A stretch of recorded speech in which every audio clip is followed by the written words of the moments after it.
വീട്ടിൽ ഉറുമ്പിൻ്റെ ശല്യം എല്ലാവർക്കും ഉണ്ടാവും, അതേപോലെ ഞങ്ങൾക്കും ഉണ്ട് കേട്ടോ. 1 വർഷം മുന്നേ ഞങ്ങളൊരു ഫ്രണ്ട് പറഞ്ഞതാണ് ഈ സാധനം കേട്ടോ.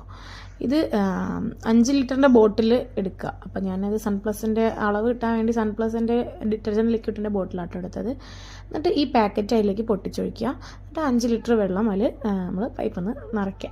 എന്നിട്ട് നന്നായിട്ട് 5 ലിറ്റർ തന്നെ വെള്ളത്തിലേക്കാണ് ആ ഒരു പാക്കറ്റിൻ്റെ അളവിൽ 5 ലിറ്റർ വെള്ളമാണ് കേട്ടോ വേണ്ടത്.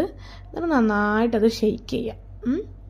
എന്നിട്ട് നമ്മൾ ഷേക്ക് ചെയ്തിട്ട് നമ്മളിങ്ങനെ സ്പ്രേ ചെയ്യുന്ന ബോട്ടിലുണ്ടാവുമല്ലോ, ഇവിടെ അതുള്ളതുകൊണ്ട് ഞങ്ങൾ യൂസ് ചെയ്തിട്ടോ, ഇല്ലെങ്കിൽ ഇങ്ങനെ വീട്ടിൽ തളിച്ചു കൊടുത്താലും മതി. അപ്പോൾ ഏട്ടൻ അത് സ്പ്രേ ബോട്ടിലാക്കിയിട്ട് വീടിൻ്റെ നമ്മളെ വീടിൻ്റെ തറ ഉണ്ടാവുമല്ലോ, തറേൻ്റെ ചുറ്റുഭാഗത്തും അത് അഴിച്ചു കൊടുക്കുക. അപ്പം പിന്നെ നമുക്കൊരു 5-6 മാസത്തേക്കോ 1 വർഷത്തേക്കോളം പിന്നെ ഉറുമ്പിൻ്റെ ഒരു ശല്യം നമ്മൾ വീട്ടിലുണ്ടാവില്ല കേട്ടോ. ഞങ്ങളിതേപോലെ നല്ല ശല്യം ഉണ്ടായിട്ട് ചെയ്തു തുടങ്ങിയതാണ്. അപ്പോൾ ഇതാണ് ആ സാധനം, എല്ലാവരും ട്രൈ ചെയ്ത് നോക്കുക. ബൈ.